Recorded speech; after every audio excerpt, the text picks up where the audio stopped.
Olá, boa noite, bem-vindos, bem-vindas. Muito obrigado pela presença, pela companhia, pelo apoio, porque afinal de contas, há pouco estávamos falando, é, é muito bom ler Dostoiévski, é muito bom estudar Dostoiévski, e é melhor ainda quando a gente consegue compartilhar essa leitura, trocar, porque dá mais profundidade não só na própria obra, na própria produção do autor, mas também nesse diálogo com a filosofia e com as nossas trajetórias, nossas vidas. Então, muito obrigado, porque se não houvesse interesse, né, obviamente não teria como eu fazer esse compartilhamento.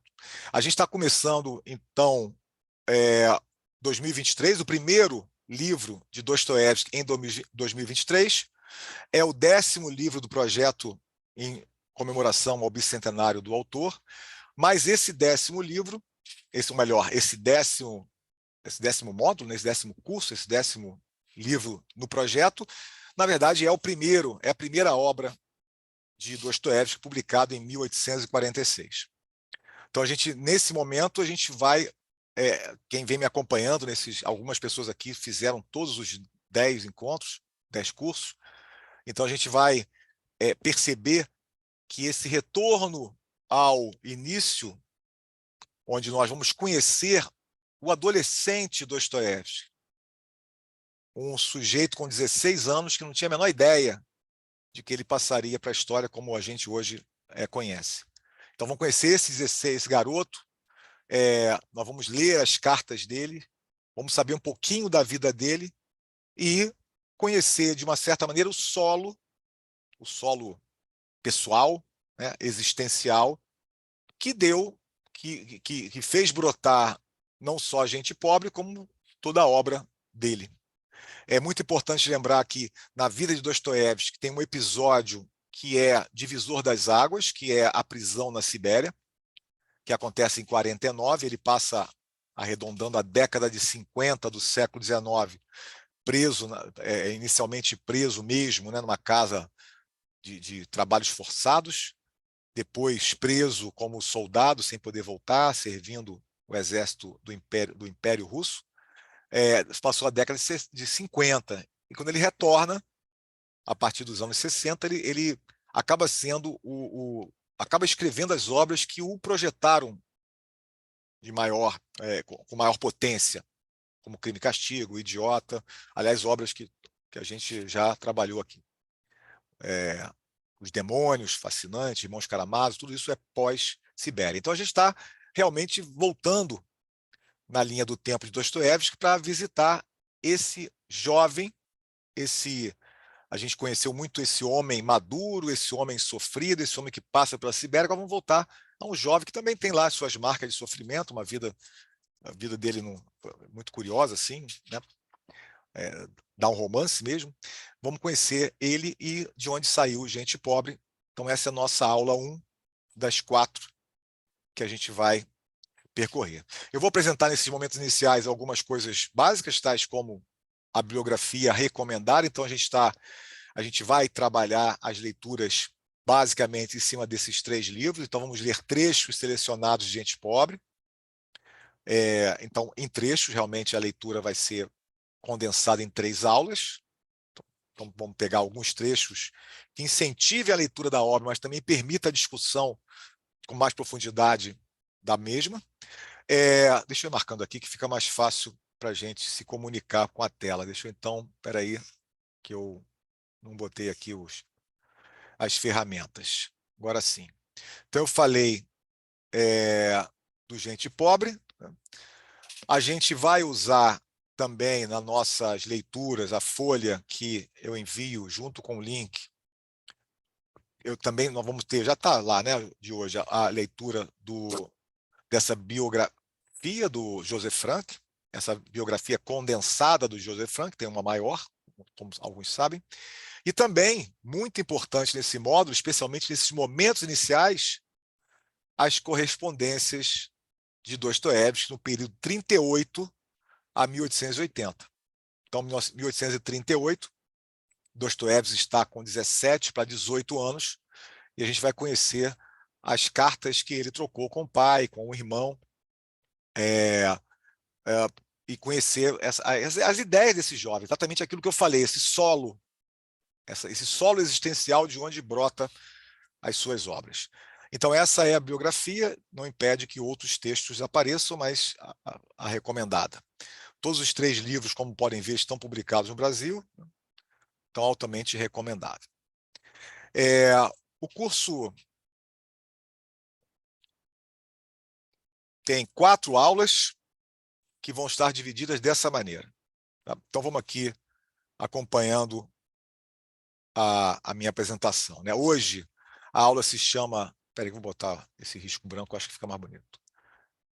A aula se chama Novidade em Petersburgo, exatamente essa novidade chamando atenção para 2 coisas, que é, primeiro, Dostoiévski chegando em São Petersburgo, ele nasce em Moscou, então ele chega em São Petersburgo, e eu queria já apresentar uma ideia de que, nesse momento, 1837, né, então estamos aí no finalzinho da década de 30 do século XIX.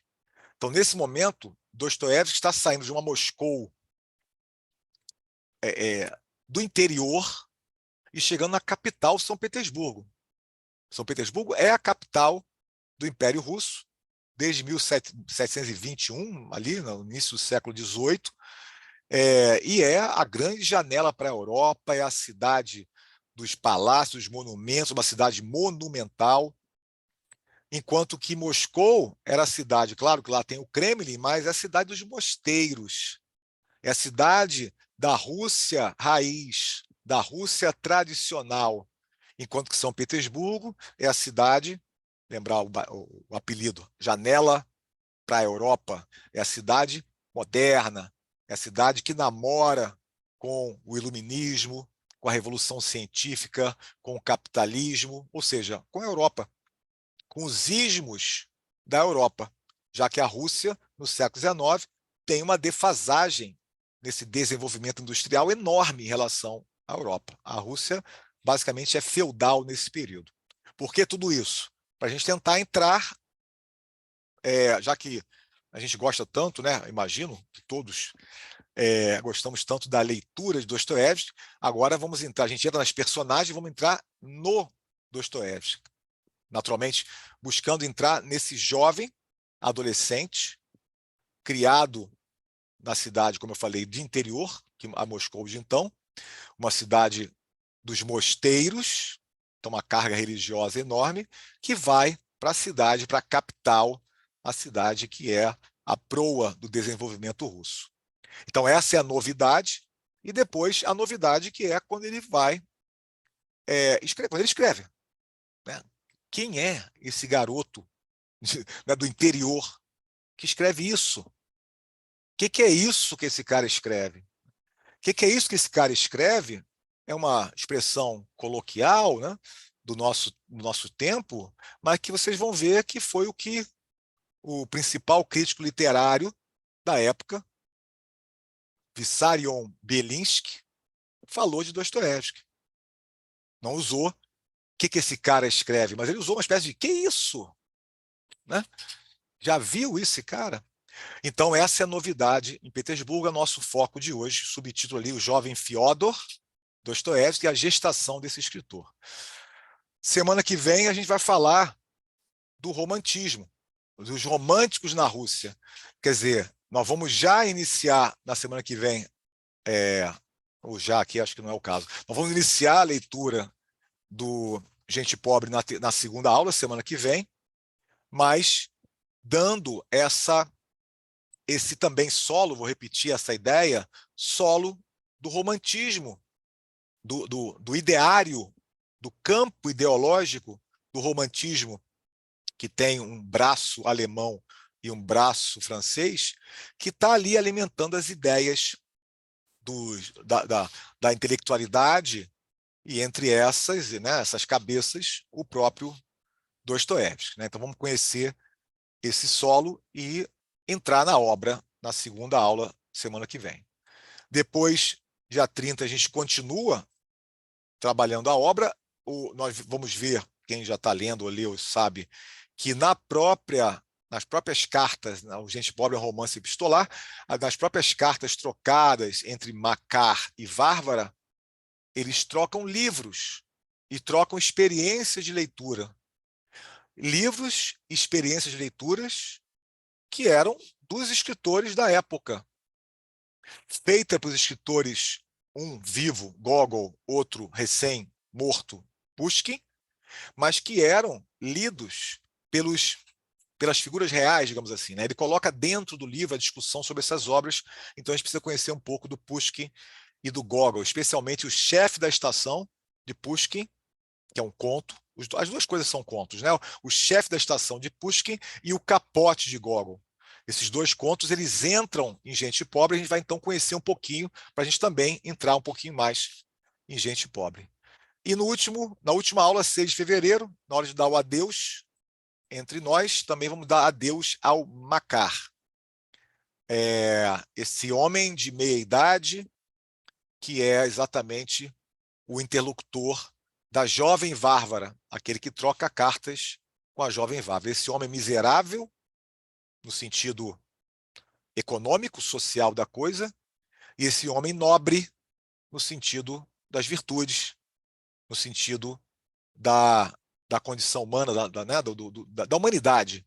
Por isso o título Nobre, Gente Pobre. E também, por isso, ou melhor, também isto é a novidade que Dostoiévski coloca em sua obra. Dar dignidade a uma população miserável, que tem poucas condições de mudar a sua condição miserável, precária, economicamente falando, mas que tem virtude, tem um mundo interior nobre, virtuoso. Então essa também é uma questão fascinante do Dostoiévski. Na última aula, Deus Makar, a gente termina não só os desenlaces finais da obra, como também as nossas reflexões. Então esse é o nosso plano de trabalho. Então vamos começar a trabalhar. Hoje, então, novidade de Petersburgo, são 4 momentos que a gente vai estar percorrendo. O primeiro, de Moscou a São Petersburgo. Vamos falar da viagem, viajando também, vamos conhecer um pouquinho os lugares que pertencem a essa história inicial da juventude. Né? Inicial não, porque não vou falar da infância, mas enfim, a história da juventude, dessa ida para Petersburgo do Dostoiévski. Então, de novo, eu esqueci aqui de marcar. Então, de Moscou a Petersburgo. Depois vamos falar dos jovens sonhadores. Vamos conhecer exatamente aquilo que eu falei. Vamos conhecer esse jovem por dentro, como é que ele chega na capital. Tenta imaginar, não sei se alguém aqui já passou por uma experiência similar, de você morar no interior e chegar na capital.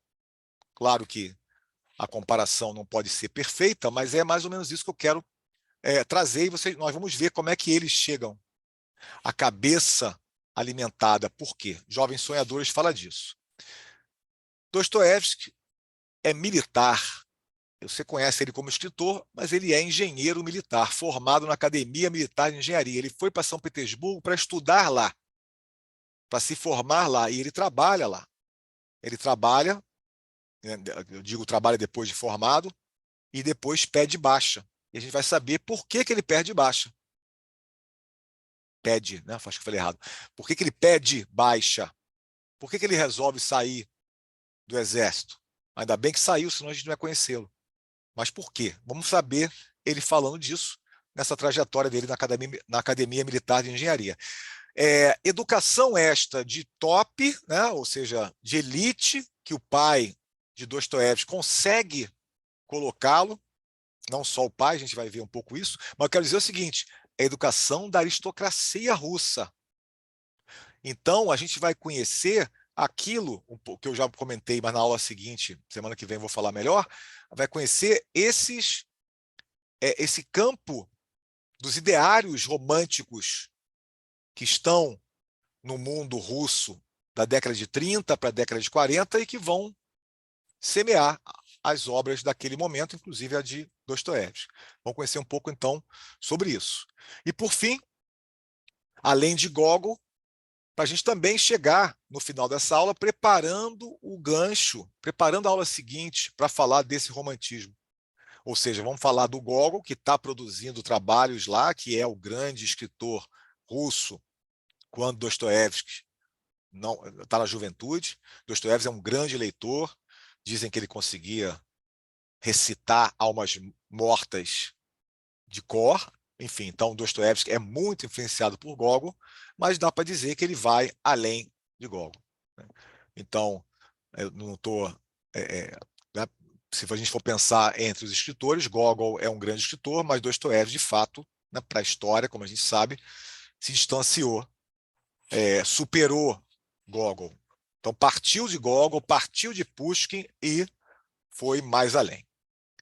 Bem, pelo menos mundialmente. Para os russos, não necessariamente. Tá? Estou falando como escritor mundial, estou dando esse recorte aí. Enfim, então esse é o nosso caminho. Vamos começar esse caminho. E aí, antes de a gente poder fazer a viagem geográfica virtual aqui e falar um pouquinho das cartas, como eu mencionei, vamos dar uma breve apresentação dessa biografia de Dostoiévski, vai nos ajudar a conversar com ele ao longo da apresentação. Então, tem aqui período de nascimento, né? Nasce em Moscou, 1821, falece em São Petersburgo, 1881. De fato, Petersburgo, vou chamar só assim, é a grande cidade de Dostoiévski. Não só a cidade na qual ele vai fazer a sua vida, naturalmente tirando o período preso, né? E o período que ele viaja pela Europa também, enfim. Mas é a cidade que ele vai fazer de sua residência, também de sua personagem. São Petersburgo é uma grande personagem da literatura de Dostoiévski.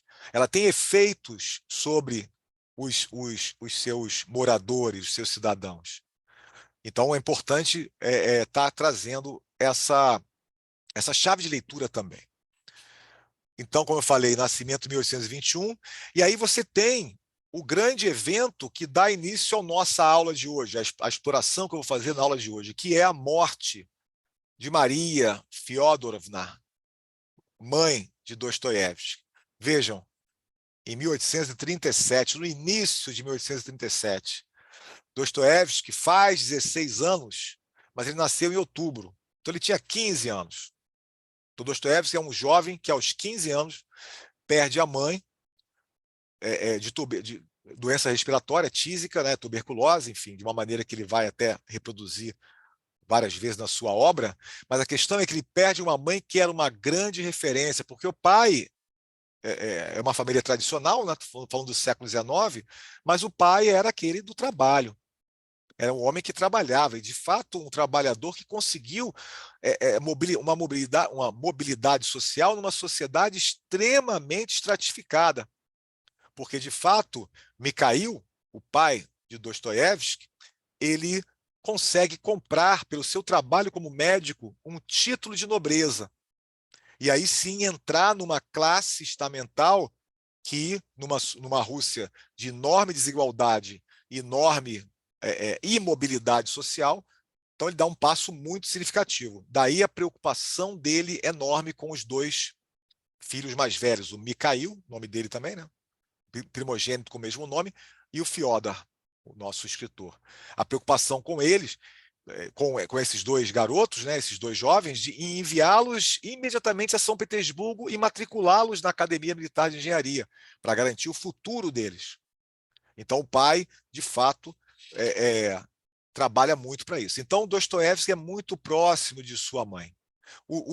A ascensão à classe nobre dava direito a comprar uma propriedade rural que vinha com as almas. O título do livro do Gogol, que há pouco falei, Almas Mortas, significa as almas, na verdade, almas mortas, mas as almas são os servos que trabalhavam nas propriedades rurais. Lembrando que, nesse momento, na Rússia, ou seja, década de 30 e 40,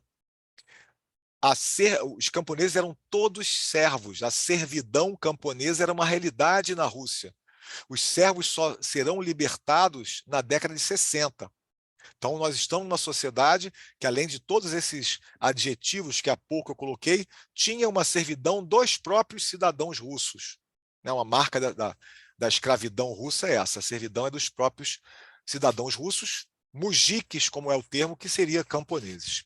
O que eu quero dizer? É que essa propriedade rural da família que o pai consegue comprar acaba sendo um lugar onde Dostoiévski passa muito da sua infância, junto com a mãe, já que o pai tinha esse trabalho como médico bastante intenso. Então ele vai para São Petersburgo com o irmão Mikhail, que vai ser o grande interlocutor dele nas cartas, grande amigo, grande amor dele, fraterno, né? Vai ser o Mikhail, o irmão.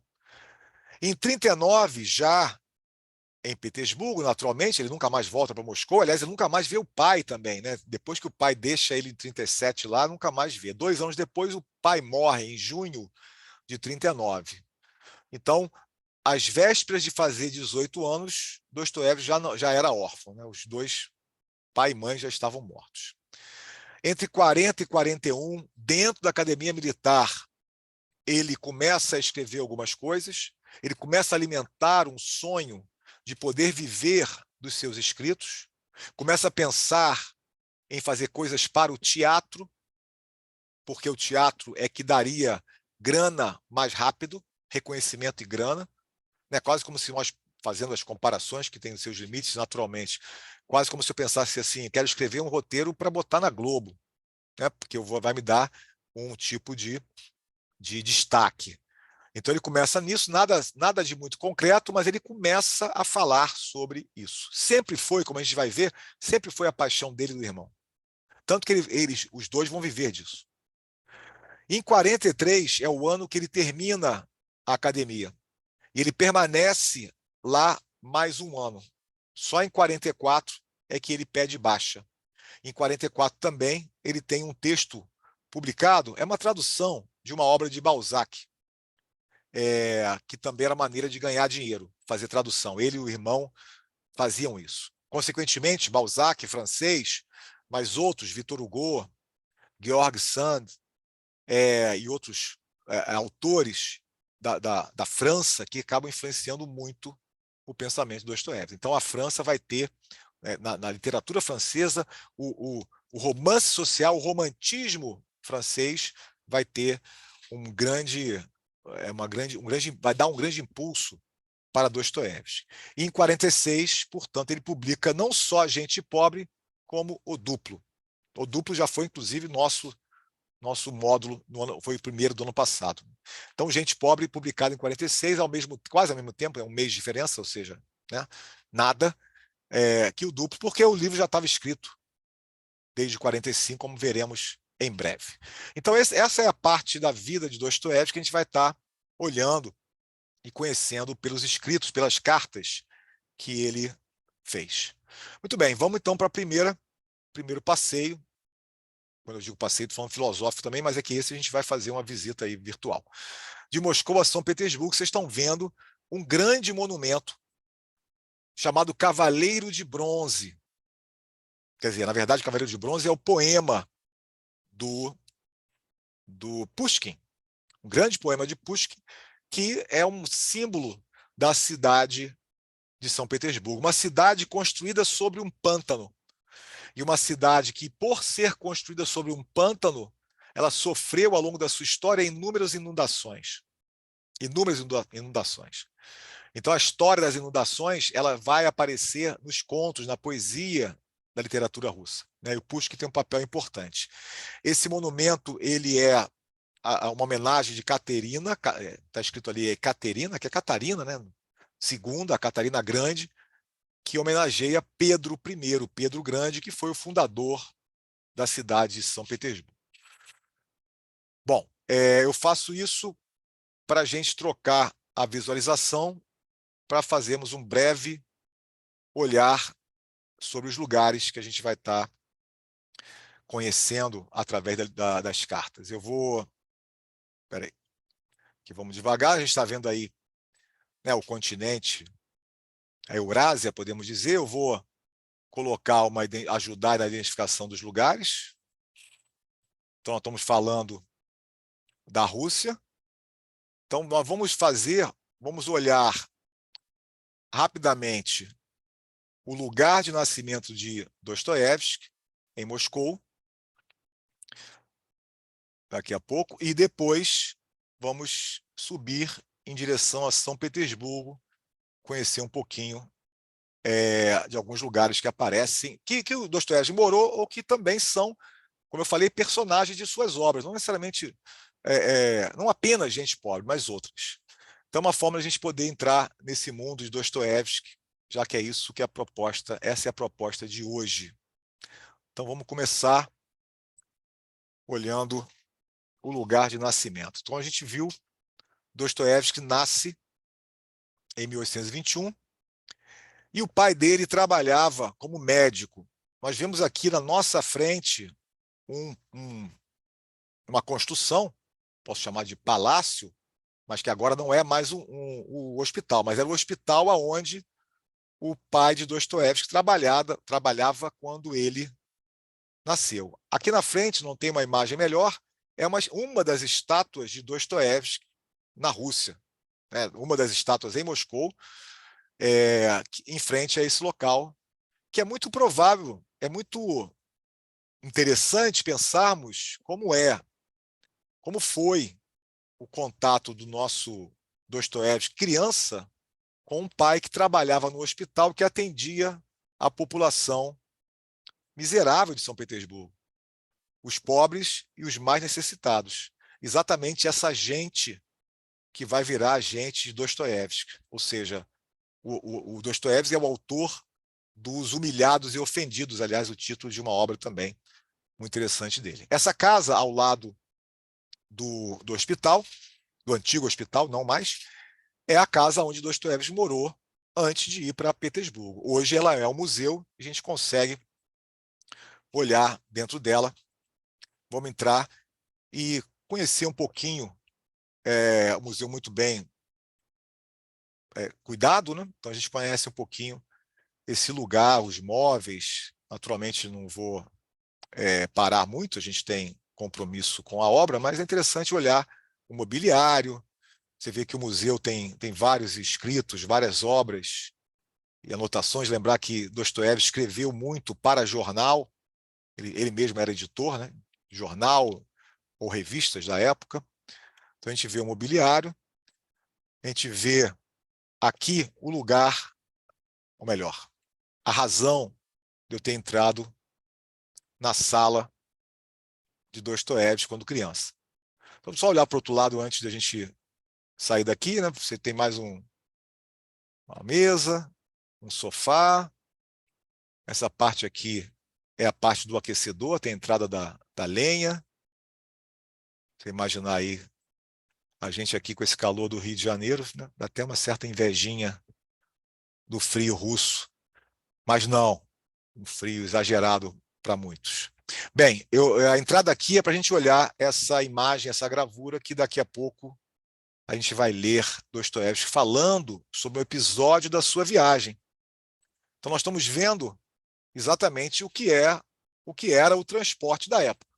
Carruagens, troicas, carroça, né, a gente pode falar também, enfim, o transporte com cavalos. Então essa é um cotidiano daquela sociedade muito interessante, porque obviamente aparece na obra, mas também vai ter um episódio fundamental da vida de Dostoiévski que tem a ver com esse tipo de transporte, mais especificamente com o transporte dos correios. Então, Dostoiévski, quando está indo para Petersburgo, não tinha, eu falei sobre o atraso da Rússia em relação ao Ocidente, né, o atraso em relação à Revolução Industrial, né, a industrialização, a Rússia é muito feudal. Então, quando Dostoiévski vai para Petersburgo, em 1937, não tem estrada de ferro. Ele vai nessas carruagens. E essas carruagens, elas paravam, assim como a gente para abastecer o carro, hoje muito menos, as carruagens paravam para trocar os cavalos nas estações. Vamos lá para Petersburgo, enquanto eu conto essa história aqui, vamos olhar a cidade. Então as carruagens paravam para trocar os cavalos, como se fosse um posto de abastecimento. Não à toa, o conto de Pushkin, Chefe da Estação, é um personagem chefe de uma estação de troca. A gente vai ver isso mais à frente. No caso de Dostoiévski, ele presencia um Correios fazendo uma troca e presencia uma cena que ele vai falar daqui a pouco. Nós estamos em Petersburgo, a gente está aqui na frente, embaixo, né, da imagem, o Palácio de Inverno e a praça onde tem o obelisco de Alexandre I. O obelisco não, a coluna de Alexandre I. Essa praça ela é a praça do episódio conhecido como Sunday, Bloody Sunday. Então a cidade é uma cidade extremamente plana, é uma cidade onde os monumentos, as construções magníficas coabitam, coexistem com uma população, ao menos na época, né? Hoje não tenho muito o que falar, nem é o foco, miserável, uma população que vivia amontoado nos seus apartamentos, a gente vai ver isso em gente pobre, né? Então, uma cidade que tem, como eu falei, o namoro com o Ocidente, que representa a semente de capitalismo, do capitalismo na Rússia. Aqui a gente vê a Catedral de Santo Isaac, uma das principais construções de Petersburgo. Como eu estava dizendo, então, na viagem, Dostoiévski vivencia uma cena que vai se transformar naquilo que ele chama de meu maior insulto pessoal. Então, vocês viram a gravura, daqui a pouco a gente vai estar lendo e eu falo desse insulto. Vamos ver mais um lugar antes de a gente voltar para o texto. Aqui é o Castelo Mikhailovsk deve ser, o castelo onde existia, né? Que era a Academia Militar de Engenharia. Nesse castelo, portanto, ele foi o lugar onde Dostoiévski morou. Nos primeiros anos, internato. A partir de 1841, ele vinha estudar, mas morava fora daqui. Ele morou numa rua. Aqui a gente consegue ver o interior do castelo.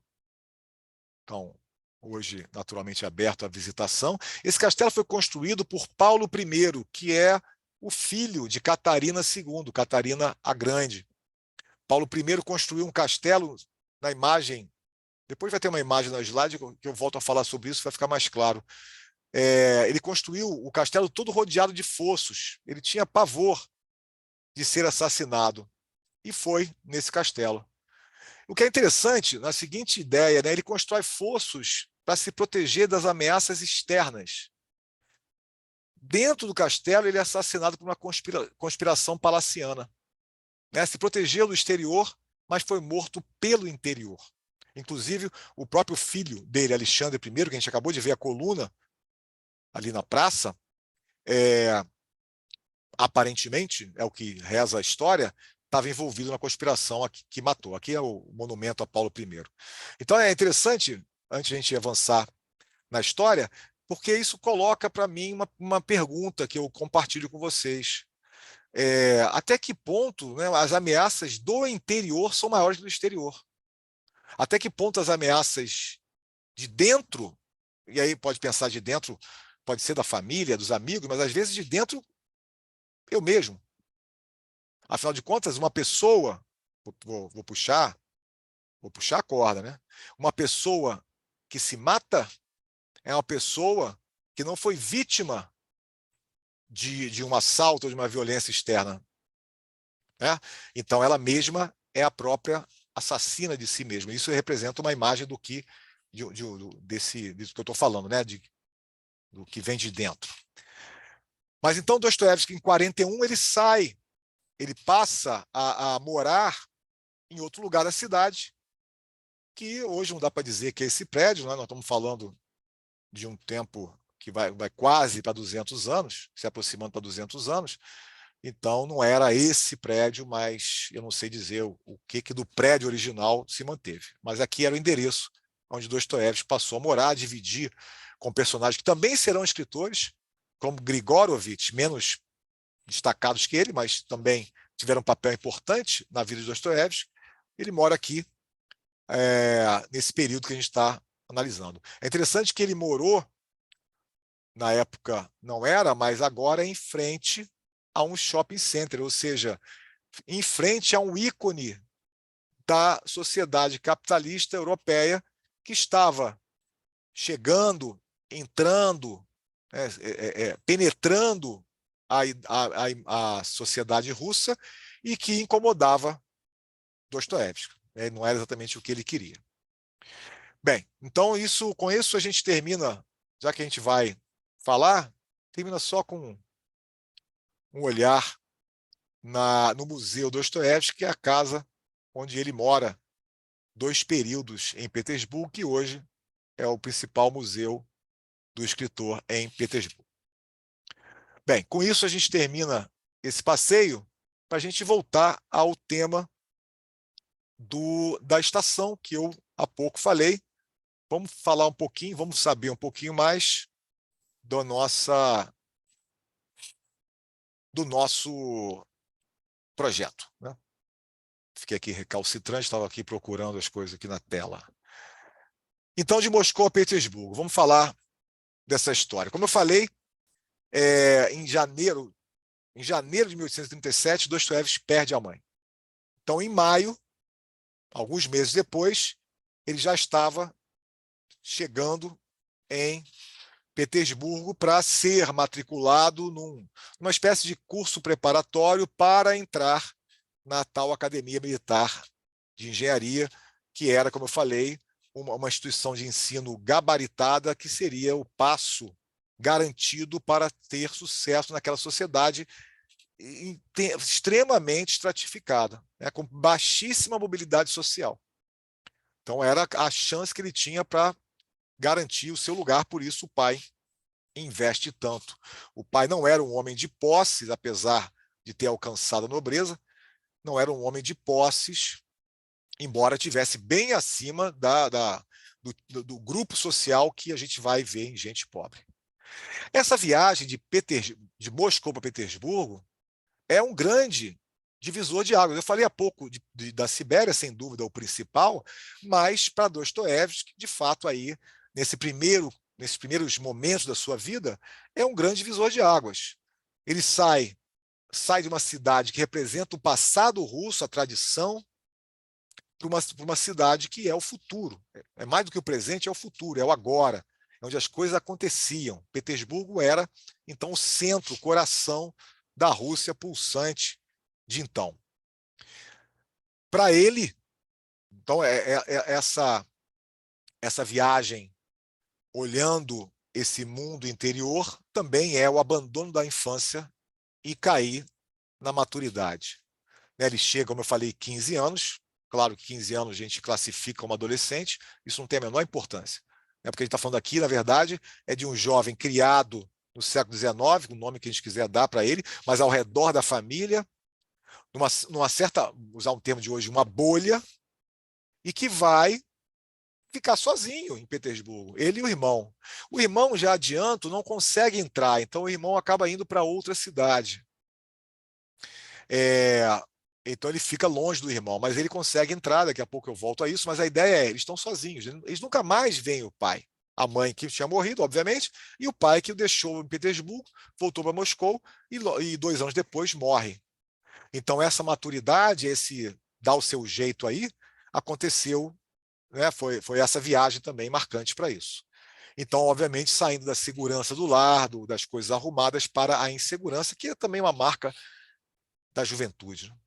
E ainda do que eu falei, de uma cidade marcada pela tradição da Igreja Ortodoxa, algo que para Dostoiévski vai ter um lugar enorme, para uma cidade dos palácios.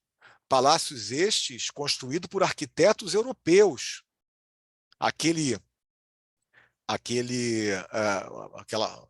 Essa imagem que está no fundo aí do cavaleiro de bronze é um monumento construído por um francês. Ou seja, os europeus, italianos, franceses, afins, estavam construindo São Petersburgo. Essa era a marca da cidade. Ou seja, o avanço, o ocidente, o moderno, né? Então, esse é o simbolismo dessa viagem de Dostoiévski. Vamos, então, começar a ler exatamente o que Dostoiévski disse sobre aquela imagem que eu mostrei para vocês, aquela gravura aonde ele morou. Eu não sei dizer, né, mais nada da gravura, apenas sobre o que ela representa, que ele chama da primeira afronta pessoal.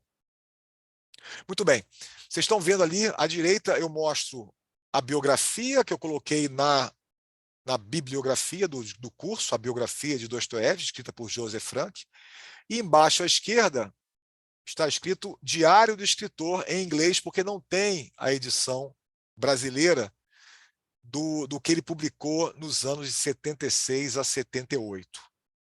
Então, o Diário do Escritor é uma publicação que Dostoiévski fez ao longo de muitos anos, começando no início dos anos 70, indo até o final. Só que no Brasil só tem publicado os escritos para jornais, para revistas, né? Dele mesmo, ele foi editor de duas, mas só aparece no Brasil, né, traduzido as primeiras. Esse texto que a gente vai ver está nesse que só tem em inglês, mas eu estou usando o trecho que aparece na biografia, por isso que aparecem os dois livros ali. Tá? Não vou voltar a falar sobre isso. Então, na verdade, nós estamos falando de um Dostoiévski que escreveu em janeiro de 1876. Então, é um homem chegando aos seus 65 anos de idade, né, tá aos 64 ainda, comentando os 15 anos. Então, Dostoiévski falando retrospectivamente da chegada dele em Petersburgo. Então, o que acontece? Quando ele para, no transporte dele, ele para na estação para fazer a troca dos cavalos, como se fosse, mantendo a analogia, como se fosse a gente parar para abastecer o nosso carro num posto, parou, né, um carro ao lado para abastecer também, né? No caso lá, trocar o cavalo. Esse carro era o carro dos Correios, que aparece aqui nessa tradução como mensageiro. Ou seja, um oficial da burocracia estatal levando, né, as correspondências, os documentos, e etc., entre Petersburgo e Moscou, fazendo a mesma viagem que Dostoiévski, mas levando material, né, o que os Correios fazem, obviamente. Muito bem, o que o Dostoiévski vê é que, quando esse funcionário, burocrata, sobe na carruagem para seguir a viagem, ele, com o seu chicote, ele chicoteia o cocheiro, o mujique, o camponês, que conduzia a carruagem. E cada vez que ele batia no mujique, o mujique batia nos cavalos. E isso incomodou profundamente, como a gente está vendo aqui, Dostoiévski falando. Então, diz ele, esse foi o meu primeiro insulto pessoal, o cavalo mensageiro. Nós estamos falando aqui, ou melhor, nós estamos lendo alguém que aos 15 anos estava saindo da bolha. O que ele vê, e que ele vai dizer na sequência, é que aquela é uma imagem da Rússia que ele não conhecia até então, porque estava de fato numa bolha, usei essa palavra, né? Numa bolha da sua família.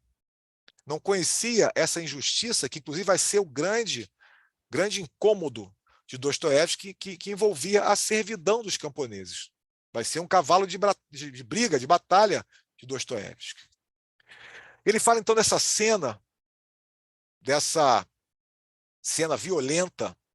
Ele diz, essa pequena cena me pareceu, por assim dizer, um emblema, algo que evidenciava muito claramente a relação entre causa e efeito. Né? Lembrando de novo, a batida do funcionário era a batida do mujique no cavalo. Cada golpe dado no animal adivinha de cada golpe dado no homem.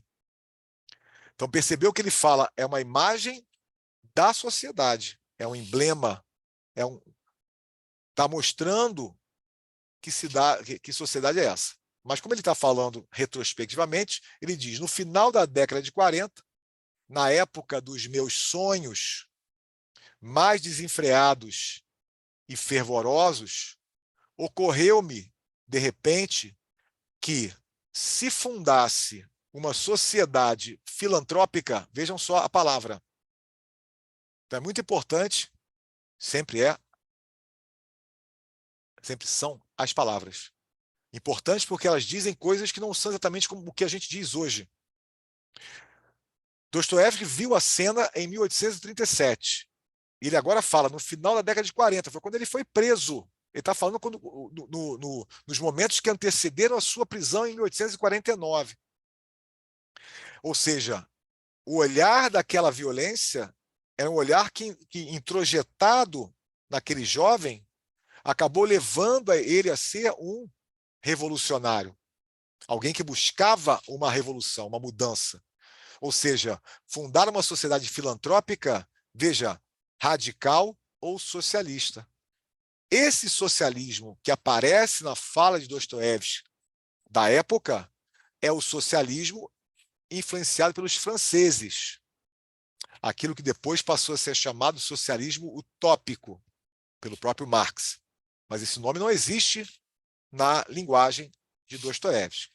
Então, o socialismo é o socialismo do Charles Fourier, do Saint-Simon, pensadores franceses ali do século XVIII para o século XIX. Então, o radical o socialista, essa sociedade filantrópica. O que significa filantropia? Filantropia é amizade à humanidade. Então, o que Dostoiévski está mostrando aqui, que ele tem uma raiz humanista, que ao ver a violência estrutural na sociedade, lhe indignou, a ponto de semear um ideal revolucionário. Então, se ele fundasse, eu gravaria essa troika do mensageiro, troika é carruagem, um tipo no selo dessa sociedade, como seu emblema e signo. Ou seja, né, naturalmente, a busca de uma mudança naquilo que seria uma sociedade com violência estrutural. Então, o Dostoiévski passa a ser vou usar a palavra de novo, revolucionário, quando encontra, ainda não é, né? Em 37, quando encontra um solo na Rússia de então, na São Petersburgo, um solo que vai ter um papel importante do romantismo social e que vai alimentar a ideia romântica de mudança da sociedade para uma sociedade do paraíso, né? Uma sociedade humanitária perfeita, onde as pessoas terão sempre a sua dignidade respeitada. Então, esse é um sonho que Dostoiévski vai começar a alimentar nos anos 40. Por isso que a gente vai ler agora do Jovem Sonhador. Então, vamos conhecer também como é que Dostoiévski chega. Já vimos um episódio que tem o lugar dele nessa relação com a injustiça social. Vamos ver agora também os humanos, né, os seres humanos que estão alimentados pela literatura, pela poesia. Esses jovens sonhadores, como a gente vai ver agora. Esses jovens sonhadores são Fyodor Mikhailovich Dostoiévski e Mikhail Mikhailovich Dostoiévski, o primeiro e o segundo filhos do pai Mikhail, né? Ou seja, basicamente Dostoiévski e seu irmão. Nós estamos vendo aqui uma estátua em Petersburgo, a estátua de Pushkin, que fica na frente do Palácio Mikhailovsky, que hoje é o Museu Russo. Então, uma das estátuas também que Pushkin morre em 1837, também, junto com a mãe. A diferença é muito pequena entre a morte da mãe e a morte de Pushkin. É o mesmo mês, se não me engano, se não falha a memória. Num duelo, uma situação lá de duelo que era algo comum na sociedade de então. E Pushkin é o grande autor da língua russa, né? Da referência para todos, indiscutível. Então, essa estátua aí representa ele. E quando Dostoiévski está indo com o irmão para São Petersburgo, o que ele está alimentando na cabeça? Vamos visitar o local onde Pushkin foi morto. Vamos visitar o túmulo de Pushkin, vamos visitar o lugar onde esse cara viveu, esse símbolo máximo da literatura russa. Então está chegando, esse é o espírito desse lado literário, digamos assim, que Dostoiévski e o irmão chegam em Petersburgo. Então, ainda em Diário do Escritor, lá de 1876, ainda falando retrospectivamente, agora já falando dos seus 16 anos.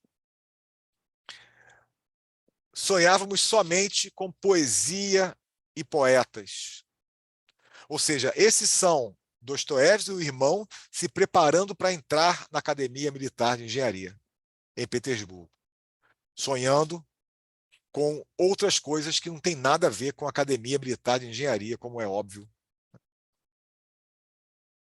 Meu irmão escrevia versos, pelo menos 3 poemas por dia, mesmo na estrada. E eu passava todo o meu tempo escrevendo na minha cabeça um romance sobre a vida em Veneza, naturalmente influenciado pela literatura que chega de fora. Meu irmão e eu almejávamos, então, uma vida nova. Sonhávamos com alguma coisa enorme. Contudo, vejam só, belo e sublime. Essas palavras tocantes eram então ainda frescas e pronunciadas sem ironia. Veja então que o belo e sublime, por que o Dostoiévski de 1876 está falando dessa maneira, dessas palavras? Porque eram palavras que impulsionavam o romantismo de então. O belo e sublime, a beleza. Né? Então, palavras que caíram em desuso ao longo dos anos seguintes. Então, ele está querendo dizer, querendo marcar esse romantismo que marcava a época final dos anos 30 e principalmente dos anos 40. Né? Falar assim. Então, essa é a fala. Peraí. Essa é a fala de Dostoiévski lá. Aqui embaixo acabou aparecendo aqui uma legenda que não tem o menor sentido, então ignore o que está escrito aí embaixo do slide. Vazou de um outro slide. Então, esses sonhadores que chegam para escrever poesia, para ler poetas, né, literariamente inspirados, vão para a Academia Militar de Engenharia. Ou melhor, Dostoiévski vai, porque o irmão não consegue passar. O irmão acaba indo para uma outra cidade, localizada hoje na Lituânia, para fazer o curso lá também, ligado a uma escola de engenharia, mas essa era a top, né? A Academia Militar de Engenharia era Harvard. Então, era o desejo que o irmão Mikhail não conseguiu, mas Dostoiévski consegue. Ele consegue entrar. Ele consegue entrar seguindo o plano do pai, não era o plano dele. O plano dele, como nós veremos, praticamente desde o início, era viver do que poderia escrever. Essa é uma coisa muito interessante na vida de Dostoiévski. Não só esse desejo de viver da literatura, como alguém que viveu só da literatura, ao contrário, sempre importante lembrar, de outros expoentes da sua época, como Turgenev e o próprio Tolstói. Como se fala em literatura russa, se coloca muito, né, entre esses dois grandes, esses dois gigantes. Quem é o maior, Dostoiévski ou Tolstói? E aí, para um elemento que ajuda a diferenciar esses dois gigantes, é que Tolstói tinha uma origem aristocrata nobre. O próprio Dostoiévski fala isso, e leva isso como um certo ressentimento do Turgenev e do Tolstói, ambos, que não precisam da literatura para viver. E, embora tenham sido os gigantes da literatura, obviamente, mas não precisavam dessa. Enquanto Dostoiévski, dela, né, da literatura, enquanto ele tirava como ele fala, né, eu sou proletário das letras, tirava ali da escrita o seu sustento. Bom, mas então esse homem que desde o início quer ser escritor cai dentro de uma academia militar de engenharia porque é o plano do pai para protegê-lo dessa sociedade bastante desigual. Só que, apesar de Dostoiévski ter sido aprovado, ele precisava molhar as mãos de pessoas lá dentro para entrar na academia. Veja que bolha que Dostoiévski estava em relação à corrupção do Estado russo. Tenho certeza que você fica espantado com essa informação, né? Lá precisava molhar a mão para entrar. Obviamente, hashtag ironia, né? Ou seja, Dostoiévski não sabia daquilo que enfrentou, passou a enfrentar e fica revoltado ao que está escrito aqui nessa carta que ele escreve ao pai. 16 anos, Dostoiévski está dizendo: que podridão! Nós que lutamos para ganhar cada rublo, temos de pagar, enquanto outros, os filhos de pais ricos, são aceitos sem pagar taxa. Então, o que aconteceu é que, de fato, aquilo que o investimento, ou melhor, aquele investimento do pai no transporte, hospedagem, preparação, e que deu para Dostoiévski o resultado, porque ele foi aprovado, não foi suficiente. Tinha que pagar. E aí, resumidamente, eles conseguem um determinado sujeito que casou com uma das irmãs de Dostoiévski, tinha lá um dinheiro, acabou pagando, molhando a mão das pessoas. Dostoiévski entra. Mas, ao entrar, ele vai encontrar entre os seus pares, entre os seus colegas de farda, a mesma podridão. Ele vai encontrar a corrupção do Estado russo, e de novo eu insisto, que é o choque para aquele garoto que vem da cidade protegido na sua bolha.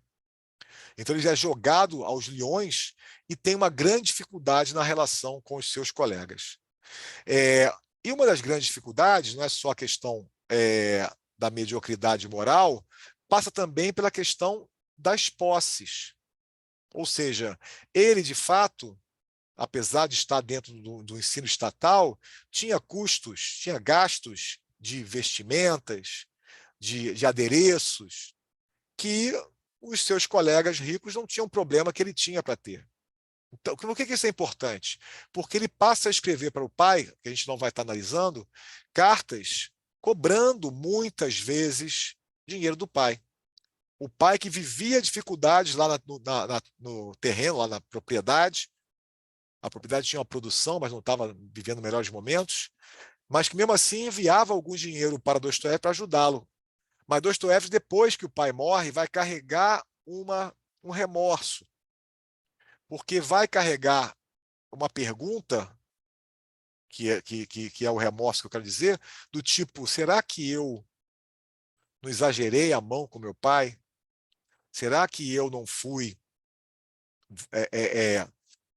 vulgar, pedindo coisas além do que ele podia, ou exagerando na minha cobrança? Isso é uma coisa que vai incomodar o Dostoiévski após a morte do pai em 1839.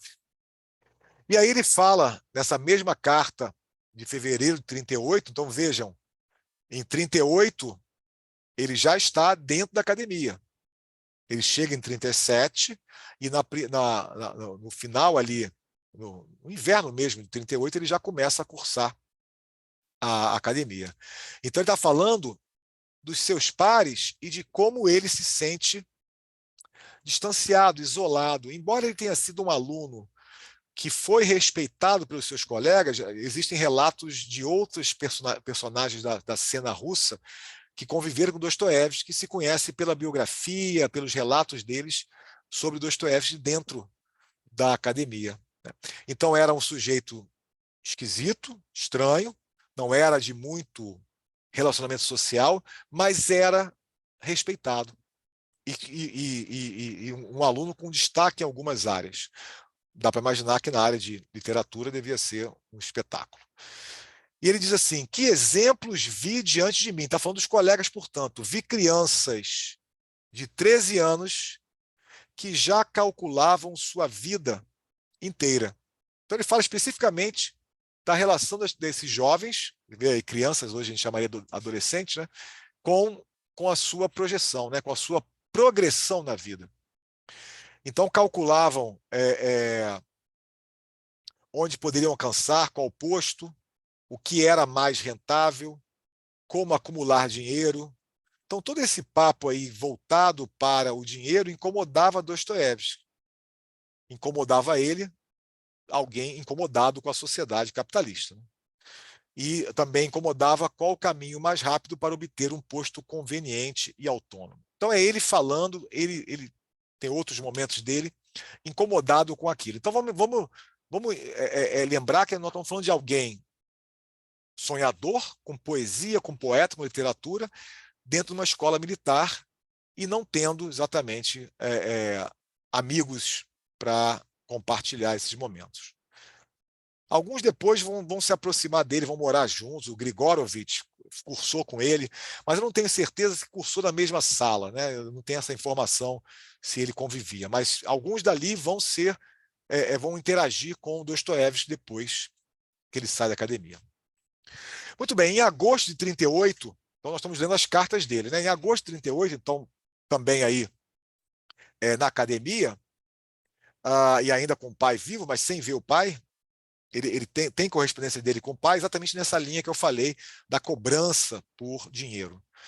Mas aqui me interessou outro tipo de reflexão. É ele extremamente desmotivado, né? Eu sou professor, muitos sabem, talvez todos, né? Professor de escola, e assim, não é exatamente incomum eu ver, assim, na aula de filosofia até motiva, mas na escola como um todo, pessoas que tenham sonhos artísticos, seja na literatura, seja na música, seja na dança, seja o que for, desestimulados.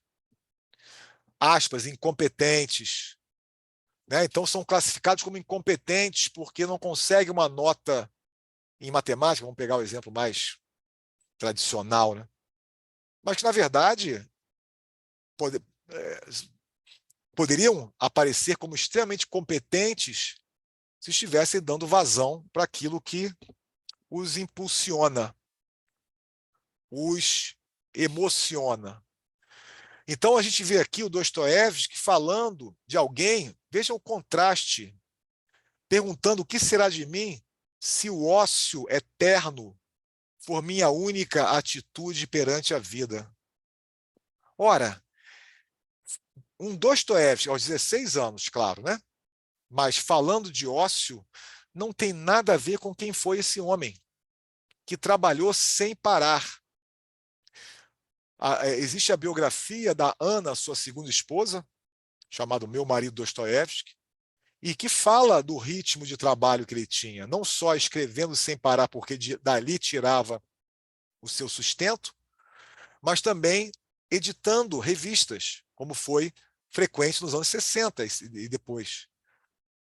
Então, é alguém que nunca pode cair debaixo do crivo de um preguiçoso, de alguém que nessa leitura aparece como ocioso. Então, dá para se pensar, né, no que eu falei antes aqui, nessa relação entre alguém motivado para ser um escritor e dentro de uma academia militar que trazia, e com o pai vivo, eu vou insistir nisso, porque daqui a pouco vai fazer mais sentido, com o pai vivo, alguém que não sentia empolgação. Então, diz ele, não sei se meu humor sombrio jamais me deixará. Veja, você já teve dias de humor sombrio, né? Sei lá, não posso afirmar, eu já. É, e às vezes é uma boa pergunta, nesse humor sombrio, olhar para si e perguntar por quê? E talvez, alguns casos, a gente encontra exatamente esse desalinho entre o que você está fazendo e aquilo que você vê sentido em fazer. A questão do sentido, ele vai falar, nós vamos ver os adolescentes falando sobre o sentido de estar lá, ou melhor, a falta de sentido. E ele preocupado, né, achando que isso jamais o deixará. Bem verdade que o Dostoiévski não foi uma pessoa fácil ao longo da vida, mas aqui eu quero chamar a atenção para essa questão do desalinho entre alguém, o que ele quer e o que ele está fazendo. E pensar que tal estado de espírito é atribuído apenas ao homem. Ser humano, né? Veja o que esse garoto de 16 anos tem a ousadia de falar Vejam aqui o Dostoiévski maduro já frutificando. Diz ele, a atmosfera de sua alma, da alma humana, parece composta de uma mistura do celestial e do terreno. Exatamente essa dicotomia humana, de um lado espiritual, celestial, e o terreno. E justamente, vejam só que a gente está em 38, numa carta de alguém que não escreveu nenhum livro, e nós tivemos há 2 meses atrás, há 1 e 2 meses atrás, lendo Karamazov, os irmãos Karamazov, e lendo e lendo Dmitry Karamazov dizendo: Deus e o diabo estão em guerra e o coração do homem é o palco dessa batalha. Olha aí, ó. Deus e o diabo estão em guerra, no coração, né, a batalha no coração do homem é essa ideia dessa mistura celestial terreno frutificada ao longo de uma carreira brilhante. Que produto antinatural, nós, humanos, um produto antinatural, já que a lei da natureza espiritual está nele violada, né? Na violação no sentido do terreno. Né? Vai falar adiante um pouquinho mais sobre isso.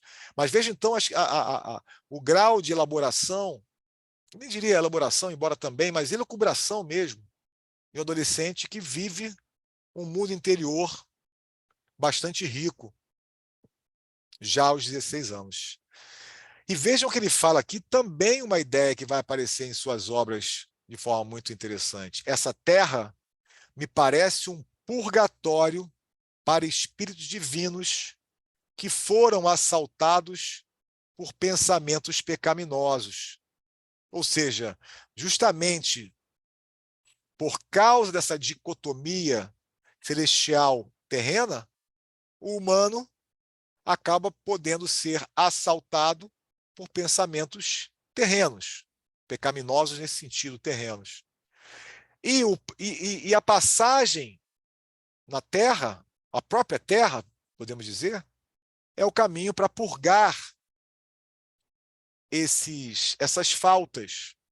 Veja o quanto, para quem já tem leitura, ou para quem já vem nos cursos, falando o quanto que isso aparece na literatura de Dostoiévski, o quanto ele fala sobre a possibilidade do sofrimento redentor, sofrimento terreno, ser redentor das suas faltas. O quanto o próprio Dmitry, que há pouco citei, vai acreditar nisso. E toda aí uma constelação de histórias como a gente conhece. Então é esse aí, o adolescente já anunciando o que virá. Sinto, e aí vem uma crítica dele, sinto que nosso mundo se tornou uma imensa negação. E que tudo que é nobre, belo e divino se tornou uma sátira. Olha o que ele fala, espera aqui que eu vou escrever. Olha o que ele fala. Quando você fala negação, não podemos deixar de lembrar que a grande negação do século XIX é o niilismo. A grande negação do século XIX é a morte de Deus. A morte de Deus, que é a mensagem, podemos dizer assim, do Ocidente, do materialismo do Ocidente. Ora, então, o que nós vemos aqui é o Dostoiévski, adolescente, já olhando essa, podemos usar para fazer uma ligação com o que antes eu disse, com essa corrupção da sociedade, especialmente da aristocracia russa, pelos valores de mercado, pelos valores do dinheiro.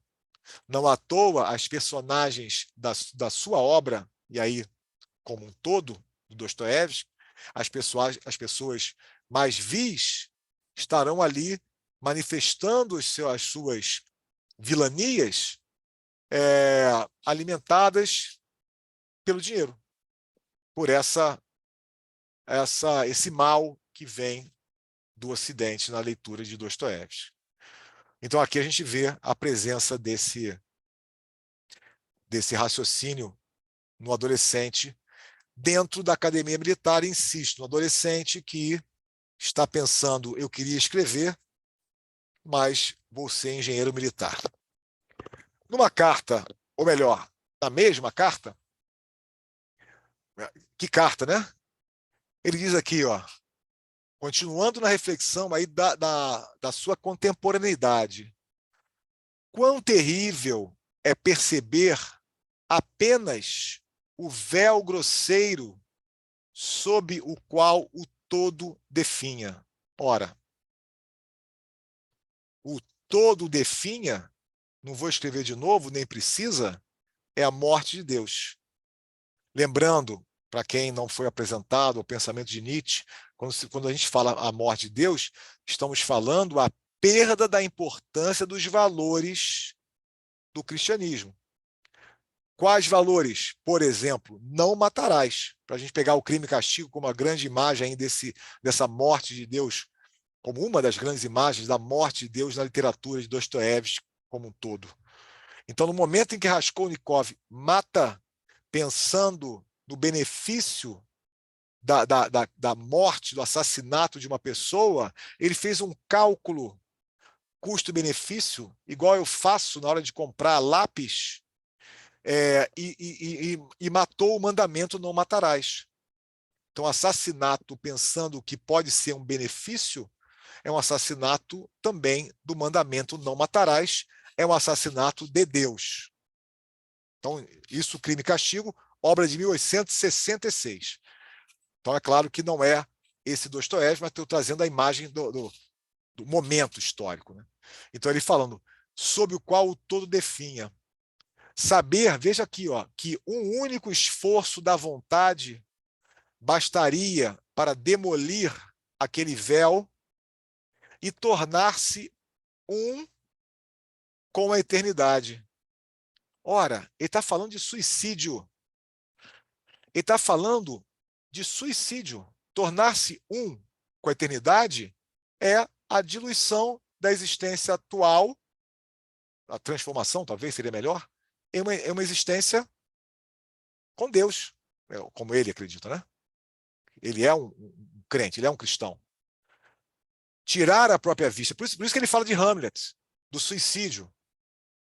Ou de outra maneira, Dostoiévski está aqui pensando exatamente naquilo que, volto a falar, naquilo que na sua obra vai se desdobrar, vai florescer nas personagens mais extremas, como Kirillov, por exemplo, dos demônios. O Kirillov dos demônios vai dizer, resumidamente, pegando aqui um gancho com essa carta, dizer o seguinte, se eu matei Deus de verdade, se eu sou um niilista, então eu tenho que me matar, e ele se mata. O suicídio é a única decisão correta para quem matou Deus. Lógico que isso tem todo desdobramento que não vai dar para encaixar aqui, mas estou fazendo uma ligação com esse pensamento aqui do Hamlet. Né? Ou seja, saber tudo isso, o que ele está dizendo aqui? Veja o que é saber tudo isso. Espera aí, fugiu aqui o mouse. E ainda viver como a última e menor das criaturas. Você, ao matar Deus, você mata a imortalidade da alma. Então, por que viver? Essa pessoa miserável que eu sou, a pessoa humana, miserável, finita, e que busca superar as dificuldades, acreditando, aceitando que essa dificuldade depois vai ser recompensada, não tem recompensa? O que é isso? Que terrível, diz ele, vejam, que insignificante é o homem. Hamlet, naturalmente, a questão de Hamlet. Ser ou não ser a questão, é viver ou não viver. Quando penso, diz ele, quando penso em seu discurso, selvagem e comovente, no qual ressoa o gemido de todo o universo entorpecido, não irrompe de minha alma nenhuma reprovação, nem um único suspiro. Vejam que talvez você esteja percebendo como que Dostoiévski é cristão e cético ao mesmo tempo. Certo? Ou seja, ele oscila, ele já na sua adolescência, ele é esse enigma, né? Esse enigma que ele fala, daqui a pouco a gente vai retomar esse texto que eu botei numa postagem, esse enigma. Ou seja, ele está oscilando ali entre viver e acreditar, ou não existe mesmo e por que viver, né? Então, alguém que flerta com, com o suicídio. Alguém que flerta, para eu voltar no comentário lá do Castelo, alguém que flerta com ser a sua própria causa de morte. Voltando àquela metáfora do castelo do Paulo, que constrói para se proteger de ser morto, e é morto por quem está dentro do palácio. E ele continua, essa alma é tão completamente oprimida pela desgraça que teme agarrá-la inteira para que não se dilacere. Está falando dele, né? Essa alma dele. Peraí. Essa alma dele. Ou seja, antes de mudar, acabei mudando muito rápido, a gente vê o Dostoiévski sofrendo uma existência, lembrando que ele não tem amigos, que ele é isolado, que ele vê naquela trajetória dele uma trajetória sem sentido. Então, alguém que vive a adolescência dessa maneira mais aguda. Um pouco depois, já em outubro, quando está aniversariando, ele no calendário da época, calendário juliano, ele faz aniversário 30 de outubro, então o calendário que está sendo usado aqui é esse. Depois a Rússia soviética, ela muda o calendário para o gregoriano, e aí passa a ser 11 de novembro. Tem uma mudança, tem uma diferença de datas. O que interessa aqui é Dostoiévski, um pouquinho depois, aos seus 17 anos, ele está respondendo o irmão. Aqui a gente sai um pouquinho dessa viagem existencialista, veja o quanto que é interessante, né? Da carta anterior, para falar de um outro tipo de abordagem que também aparece na vida naturalmente, mas que está aqui já nessa carta do adolescente. Ele está respondendo o irmão e a carta do irmão se perdeu, então não se tem clareza do que o irmão falou, a gente pega só os fragmentos da resposta. Eu fiz um recorte na folha, tem um pouquinho mais do que a gente está lendo, mas ele está falando sobre conhecer. Veja o romantismo instaurado em Dostoiévski nessa carta aos seus 17 anos, final da década de 30. Nesse momento, o que eu quero que você pense, associe ao romantismo como sendo um movimento de oposição ou até mesmo de reação ao iluminismo. O iluminismo é um movimento que coloca a razão no lugar de uma deusa ou de um pai razão. Não tem um termo que vocês vão ver aparecer. Ou seja, a razão ganha contornos de divindade. Isso é o iluminista. O romantismo vai dizer algo do tipo, baixa a bola porque a emoção é que é a dona do pedaço. Ou de outra maneira, a razão ela é muito mais limitada do que vocês iluministas acreditam, e, na verdade, o acesso ao conhecimento é pela emoção. É o gênio da poesia, é o poeta genial que enxerga uma realidade que a razão não enxerga. Esse é o romantismo que a gente vê nessa carta de Dostoiévski. Vejam só o que vocês acham. Então, começa com Dostoiévski perguntando o que o irmão entende, quer dizer com a palavra saber, ou conhecer, aqui também caberia a tradução. E ele diz, a natureza, a alma, o amor e Deus reconhece-se através do coração e não através da razão. O coração tem razão que a própria razão desconhece. Essa é uma famosa citação romântica. Veja o que ele avança. Ó. Se fôssemos espíritos, somente espíritos, veja de novo aqui a ideia dessa natureza dupla, espírito e terreno, né? Se fôssemos espíritos ou só espíritos, poderíamos habitar naquela região de ideias, mundo das ideias platônicas, né? Sobre a qual nossas almas pairam. Muito platônico o comentário. Buscando a solução. Mas nós somos seres nascidos na Terra. Contemos o elemento Terra. E podemos apenas adivinhar a ideia. Se aproximar da ideia. Não agarrá-la por todos os lados ao mesmo tempo. É como se nós pudéssemos apenas, muito interessante aqui, muita influência de Platão, mas também tem um Kant, apesar do iluminista, tem um Kant aqui presente, não poderia deixar de ter. A ideia de que eu posso apenas, como se tivesse, observar alguma coisa e nunca olhar por dentro. É como se você ganhasse um presente embrulhado e você pudesse olhar o embrulho por todos os lados, mas nunca abrir e olhar dentro dele. Ou seja, nessa abordagem, nós vemos o limite, na abordagem romântica, né, não à toa sussurrados pelo coração, o limite do iluminismo para essa abordagem. Continua ele dizendo, o guia para nossas inteligências, através da ilusão temporária, para o centro mais íntimo da alma, é chamado razão. Quer dizer, a razão ela é uma guia. Ela é uma capacidade material, enquanto a alma ou espírito vive dos pensamentos sussurrados pelo coração.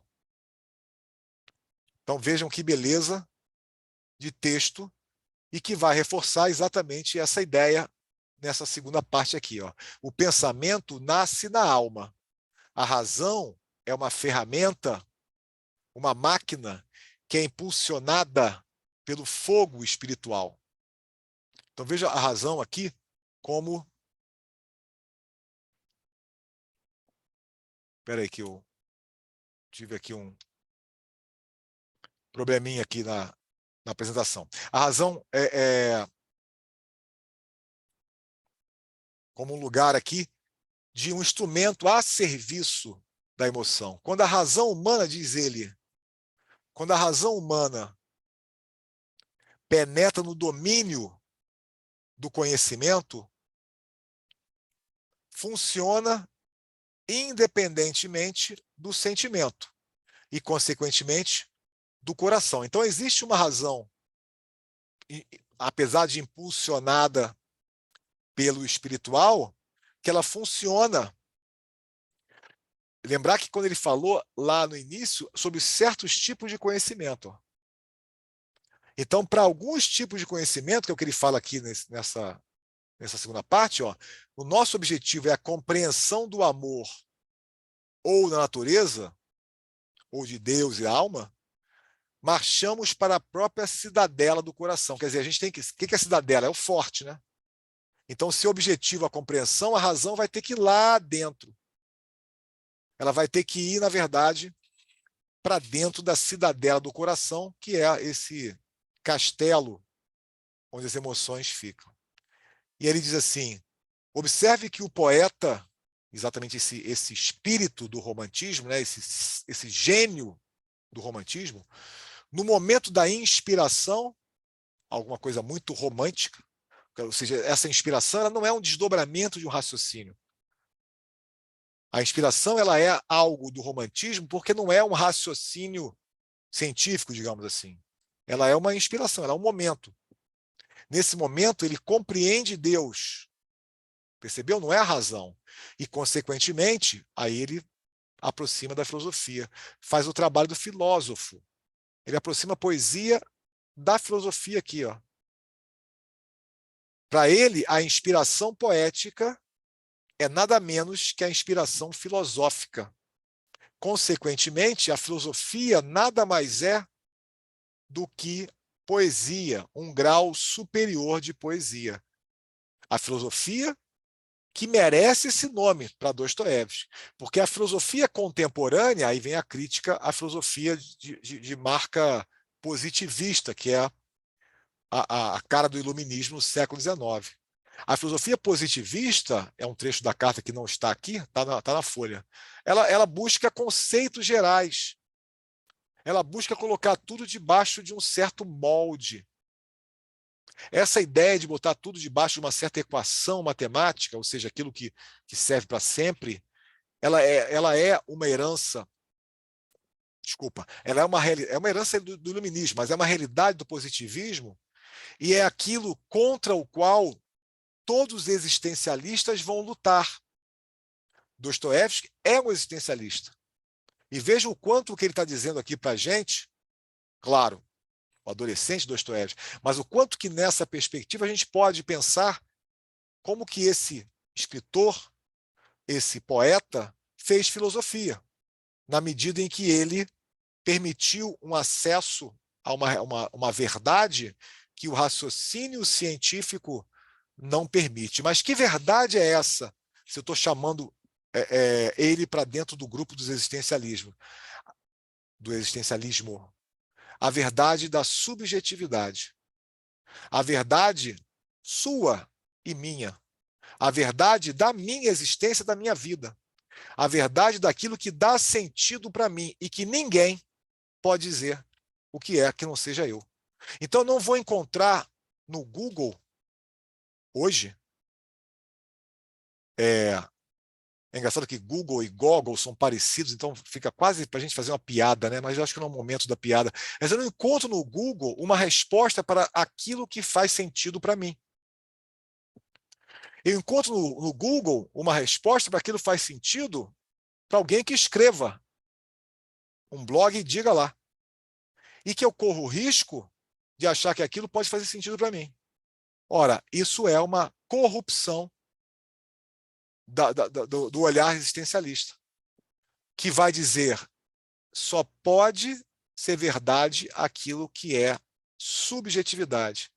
Então, o que eu faço da minha vida, como é que eu tiro sentido e como é que eu faço, voltando à carta do Dostoiévski lá, com humor sombrio, pensando em se matar, aquilo que me faz não me matar pode não fazer sentido para mais ninguém. Porque a verdade ela está apenas no sujeito e nunca no objeto, em algum objeto. Ela não pode ser um conceito. Tá? Então, essa é uma ideia poderosíssima do existencialismo, e eu vejo suas, não diria raízes, né? Mas eu diria sua presença nessa reflexão que o Dostoiévski, o jovem Dostoiévski, vai trazendo em suas cartas. Nessa mesma carta de outubro, ele diz para o irmão, ele manifesta ao irmão exatamente o sofrimento de estar lá, naquela situação da academia militar. É tão triste viver sem esperança. Quando olho para frente, estremeço com o futuro. Ora, vejam só, estremeço com o futuro é algo de fato que a gente pode saber o que é. E aí eu volto também a pensar que talvez o meu estremecimento do futuro seja, de novo, essa ideia da subjetividade, ou seja, para mim. Não é uma coisa que, embora socialmente tenhamos algo a compartilhar, tem certas questões, que são as questões existenciais, que só para mim. Mas para o Dostoiévski, a gente pode arriscar dizer que tem a ver com isso que eu venho falando, dele estar numa carreira que não era a que ele pretendia. Eu me movo em uma atmosfera ártica fria, onde a luz do sol nunca penetra. A luz, a luz que a gente usa para esclarecer algumas ideias, dar luz a algumas dúvidas, esclarecer a dúvida. Há muito tempo não tenho um único surto de inspiração. A gente vê, então, um adolescente em sofrimento. Os pensamentos que costumavam inflamar minha alma e meu coração perderam seu brilho e ardor. Ou então, meu coração está entorpecido. Ou então, tenho medo de continuar essa frase. Ele termina a carta assim. Tenho medo de continuar essa frase. É o final da carta de outubro de 38, Dostoiévski fazendo 17 anos, talvez até inspirado pelo aniversário. Aniversários são momentos que a gente para pensar sobre nossas vidas. Então, para a gente poder fazer uma conexão com, com esse momento de Dostoiévski, a gente pode pensar quando que em nossas vidas eu fiz um aniversário e pensei, pô, minha vida não está legal. Já tive mais brilho, mais ardor, e agora não sei o que aconteceu. Essa parada de arrumação, ela, né, pode ter acontecido em nossas vidas. A questão aqui para Dostoiévski, pode ser que na tua vida, na minha vida, a gente tenha pensado nisso e tomado decisão para mudar. Mas quando se é adolescente, quanto mais adolescente nas sociedades antigas se é, sociedades mais engessadas, podemos pensar assim, mais difícil é pensar em sair daquela situação. Então, o que aconteceu com Dostoiévski foi uma libertação. Qual? A morte do pai. Então, vejam só que coisa interessante é pensar nisso. A gente tem, fazendo uma digressão aqui, né? A gente tem como um certo lugar comum da nossa fala é dizer assim, tudo tem seu lado positivo e seu lado negativo. Quem nunca falou, quem nunca ouviu isso? E aí, quando isso acontece, quando essa fala, esse lugar comum, esse senso comum acontece em sala de aula, eu, que muitas vezes procuro ser desagradável, acho que a filosofia tem um lugar de ser desagradável, no sentido de colocar questões que a um certo bom tom não colocaria, eu aproveito e faço a pergunta assim para escolho uma espécie de vítima na sala de aula, né, um aluno, e falo, um aluno, é claro, e digo assim, normalmente aquele que falou, então tudo tem o seu lado positivo e negativo, então me diz qual é o lado positivo da morte da sua mãe. Imagina agora você está na frente do enterro da sua mãe, ela está descendo no caixão, eu quero que você me diga qual é o lado positivo disto. Você falou que tudo tem. E aí é um exercício interessante, depois do primeiro choque dessa colocação, é um exercício interessante que pode nos levar a uma conclusão, parecida com a que Dostoiévski teve ao perder o pai. Agora não preciso cumprir o que ele esperava de mim. Agora, aquilo que eu quero ser, eu posso arriscar. A minha dívida com meu pai, que de fato se esforçava para aquilo tudo, acreditava e acabou, morreu com ele. Então ele, nessa carta então vejam lá, né, vamos acompanhando a data que eu coloquei. Nós estamos, portanto, em agosto de 39. Ele já tinha feito 17 anos, estava indo para os 18 anos, e o pai morre em junho de 39. Então essa é a carta do Dostoiévski para o irmão falando disso. Então fala, né, das lágrimas que derramou sobre o pai. Mas não fala muito, não. Ele fica com aquilo que eu mencionei, né, a dor. A Teresa há pouco mostrou um artigo do Freud, muito conhecido, muito discutido, que Dostoiévski e o parricídio. Não, é Freud e o parricídio, agora me esqueci o título. Mas, enfim, na qual o Freud discute o parricídio na história de Dostoiévski, como Dostoiévski reagiu, enfim, tem toda uma discussão, mas é um texto muito controverso e também não é objetivo nosso. Mas a questão é que Dostoiévski fica marcado pela morte do pai. Ao longo da sua vida, tudo indica que isso vai ter repercussão. Mas, nesse momento, o que marcou é a liberdade. Diz ele: meu único objetivo é ser livre. Estou sacrificando tudo por isso. Mas, muitas vezes, penso: o que a liberdade trará para mim? Essa é a pergunta que eu botei na nossa folhinha. Uma das perguntas de hoje é o que, para cada um fazer, né, na sua reflexão, o que a liberdade traz para você? Então ele faz essa pergunta: o que a liberdade trará para mim? O que serei sozinho na multidão dos desconhecidos? Então aqui a gente pode explorar que é essa ideia de eu quero ser escritor, mas certo? E aí, será que vão gostar? Ele acreditava, isso aparece várias vezes, acreditava no seu pulso, mas Dostoiévski, eu falei há pouco em relação a Deus, imagina em relação à sua própria lavra como escritor. Ele oscilava entre o crer e o não crer, né? Continua essa carta falando a famosa passagem que eu usei numa postagem, né? O homem, o ser humano, é um enigma, e esse enigma precisa ser resolvido. E se você passa toda a sua vida nisso, não diga que desperdiçou seu tempo. Eu me ocupo com esse enigma porque desejo ser um homem, um ser humano. Vejam, vejam que filósofo. Ele não. A filosofia, outro ele.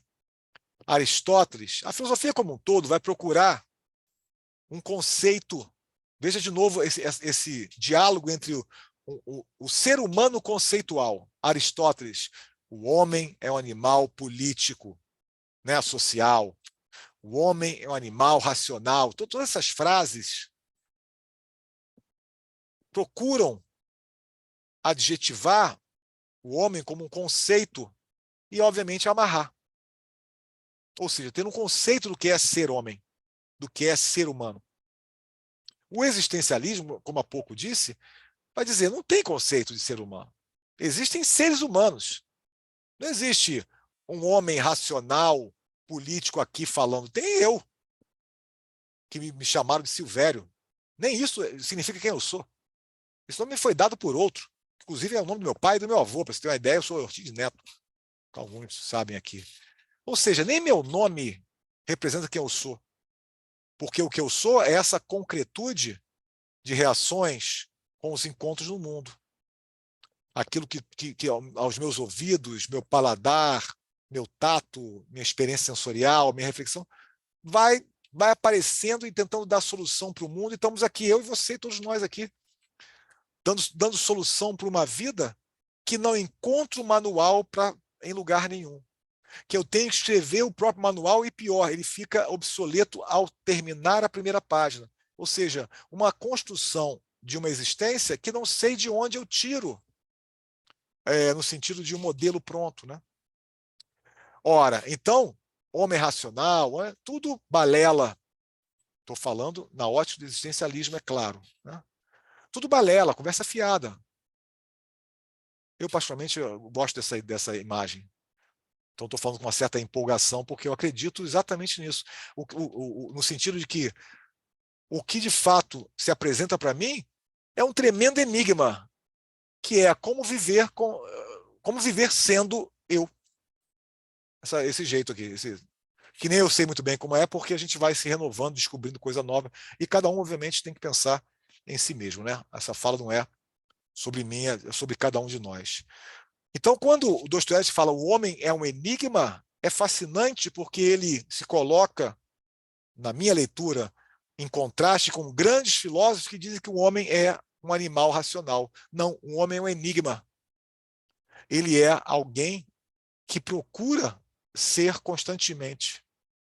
Ser constantemente, termina a frase, não é ser alguém, ser constantemente. Então, essa é uma passagem fascinante desse adolescente Dostoiévski, que, por enquanto, ninguém lá conhece. Né? Ele está oculto igual o nosso escritor Álvaro, que está oculto na nossa aula de hoje. Ele está oculto para a sociedade, então. Ninguém sabe o que vai sair daquela academia de engenharia militar. Ah lá, o Álvaro se sensibilizou e saiu do ocultamento. Daqui a pouco ele vai falar também. E daqui a pouco o nosso Dostoiévski, nossa linha do tempo, a aula também está avançando, vai aparecer. E a gente vai aparecer de uma maneira muito interessante. Então, chegamos ao Além de Gogol, aqui é um busto do Gogol próximo à igreja, aqui à esquerda a gente vê a igreja que nós vimos lá do alto, a Catedral de Santo Isaac. Então vamos ver aqui exatamente o final da história do Dostoiévski na academia. Em 1844, ele escreve uma carta para o irmão, naturalmente agora, né, não tem mais cartas para o pai. Nós demos um salto aí, ele sai em 43, então ele termina na Academia Militar em 43, mas ele ali, naquele período, ele já estava escrevendo, ele foi morar fora, como eu falei, em 41, ele tem uma vida social muito ativa, ao contrário dele lá dentro da academia, ele tem, com a intelectualidade russa, uma vida boêmia, bastante frequentador de bordéis, então era um cara que tinha uma vida, gastava dinheiro a rodo com isso. Mas em 44, mas ainda como engenheiro, em 44 ele pede a baixa. Então essa carta de setembro de 44, aos 22 anos, é uma carta muito interessante, porque é a carta na qual ele diz para o irmão que vai pedir baixa, e é a carta na qual ele diz sobre gente pobre. Ele já estava escrevendo gente pobre aos 22 anos. Vejam, então, o que aparece. Diz, estou dando baixa, está escrito errado aqui, né? Esse baixo aqui, erro de digitação meu, porque não posso mais servir. A vida não me agrada se eu devo passar a maior parte dela de maneira tão sem sentido. É isso aí, também para a gente. É isso aí, humor sombrio, sem esperança, medo do futuro. Está aí uma forma de pensar isso, sem sentido. Então, cai fora. Né? Ele fala isso para ele mesmo. Vou cair fora. E aí a primeira menção a gente pobre. Tenho mais uma esperança. Agora tem esperança. Ó.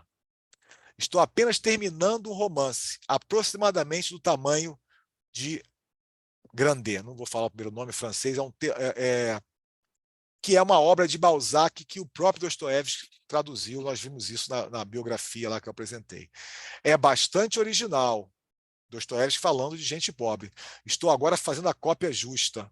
Por volta do dia 14, certamente devo ter uma resposta do editor. Quero publicá-lo no Anais da Pátria. Anais da Pátria é uma revista mensal, uma revista mensal, onde os livros eram publicados. Ele queria, portanto, publicar na forma de um folhetim, né, a maneira mais comum de publicar os livros. Não foi assim que acabou sendo publicado. Mas então, nesse momento, é a primeira menção a gente pobre. Nós estamos agora caminhando para a conclusão de nossa aula. Ou seja, nós vamos começar a ler as cartas sem as reflexões, apenas as manifestações de gente pobre na sua correspondência. Tá? E depois o impacto em Bielinski, para terminar a aula. Então, estamos concluindo já. Aos 23 anos, em março de 45 é um ano, portanto, de virada da história, é o ano em que ele vai, de fato, ser reconhecido como escritor. Ele fala, então, de gente pobre. Terminei-o em novembro de 44, né? Mas em dezembro decidi alterá-lo radicalmente. Fiz isso e escrevi novamente. Então, aquele de gente pobre já é o gente pobre 2.0. Então, em fevereiro, comecei mais uma vez a mexer nele. Gente pobre 3.0. Polindo, cortando, acrescentando. Em meados de março, eu estava pronto e satisfeito com o meu trabalho. A carta de março, finalzinho de março, né? Ele fala meados ali por volta do dia 15. Ele escreveu a carta por volta do dia 25. Então veio um novo obstáculo. Na Rússia de então, o obstáculo, a censura queria um mês inteiro para a leitura. não poderia ser feito mais rápido. Então ele queria publicar, mas a censura, à época Nicolau I era o czar, e a censura, como é comum a censura, né, não deixa publicar, tem que ver antes, só autoriza a publicação do que passa no seu crivo. A censura queria analisar o romance, e isso entrou em contradição com a velocidade de publicação que ele queria. Dizem que os funcionários da censura estão sobrecarregados de trabalho. E aqui é interessante esse comentário, porque é um regime, uma autocracia, né, com a censura sobre os seus escritores, junto com uma literatura russa riquíssima. Porque, vejam, essa sociedade atrasada, feudal, que a gente conhece da Rússia do século XIX, fomentou escritores incríveis, uma quantidade incrível de escritores da literatura russa do século XIX. Né? Então, realmente, os funcionários de censura tiveram que trabalhar bastante. Eu não sabia o que fazer, pedi o manuscrito de volta, pois, além das 4 semanas para o censor, tinha que contar mais 3, e tal, enfim, né? Ia demorar para publicar, isso aí eu não vou avançar nisso aí, é só um comentário circunstancial lá para a gente conhecer o momento. Ainda nessa carta, desculpa, errei. Um pouco depois, em maio de 45, ele fala de novo: meu romance, do qual simplesmente não consigo me desvencilhar, continua me fazendo trabalhar sem parar. Então, não parou lá em Gente Pobre 3.0. Diz ele, se eu soubesse de antemão como seria, eu nunca teria começado a refazer, né? Resolvi fazer tudo de novo, e por Deus isso melhorou muito. Continua dizendo, agora estou pronto com ele mais uma vez, e esta revisão é realmente a última. Dei a mim mesmo a palavra de não tocá-lo novamente. Afinal, é o destino de todos os primeiros livros serem alterados continuamente.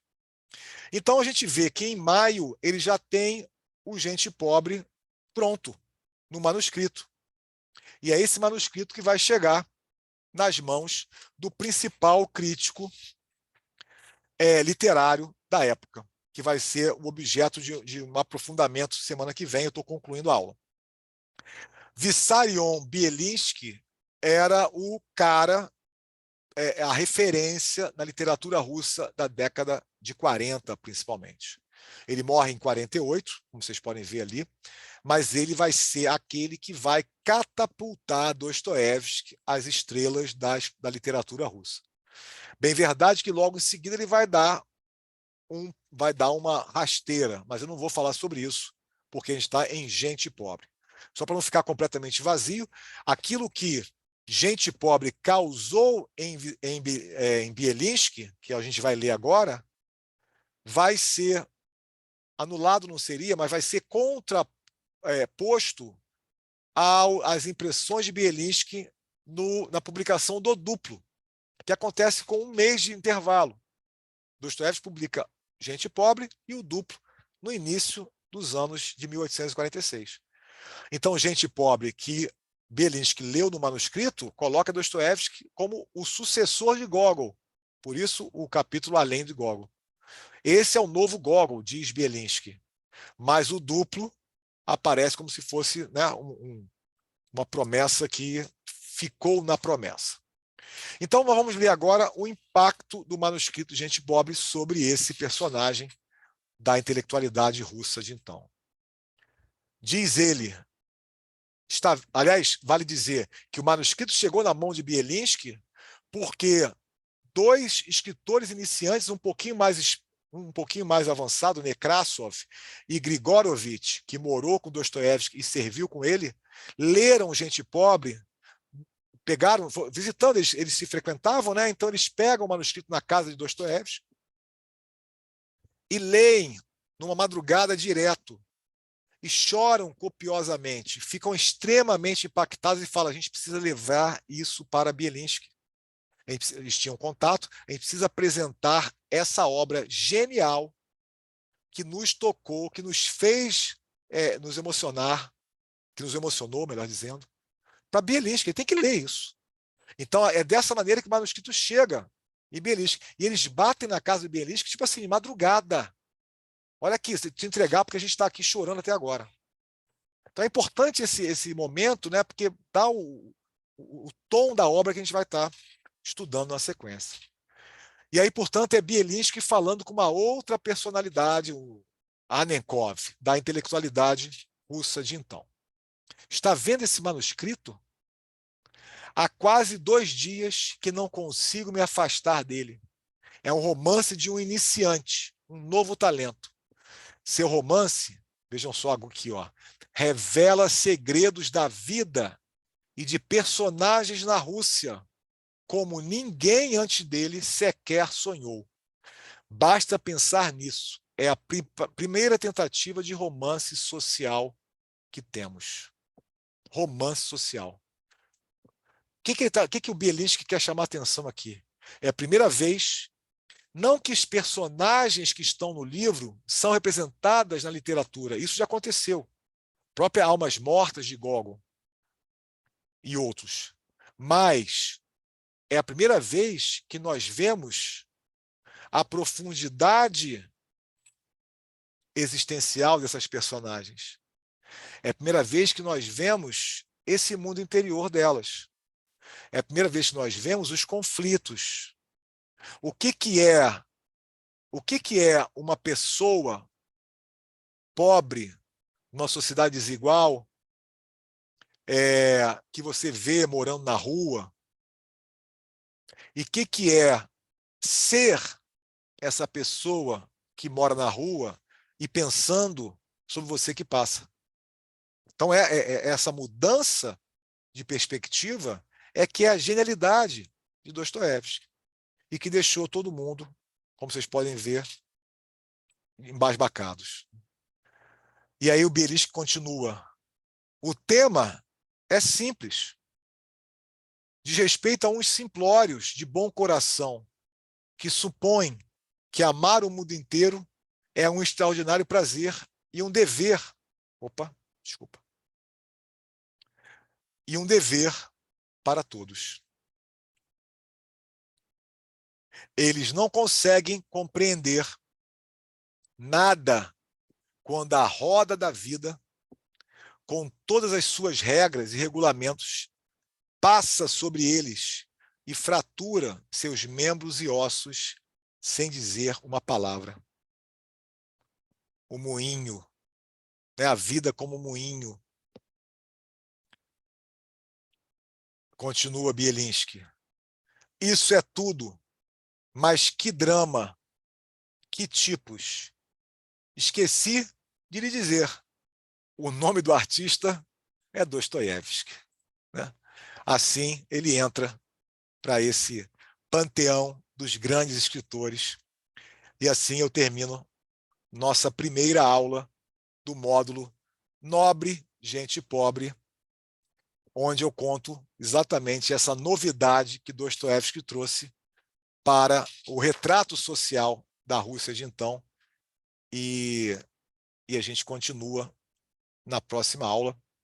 Vou terminar a gravação. Muito obrigado para você que está na aula e também para quem vier assistir em outro momento essa nossa apresentação.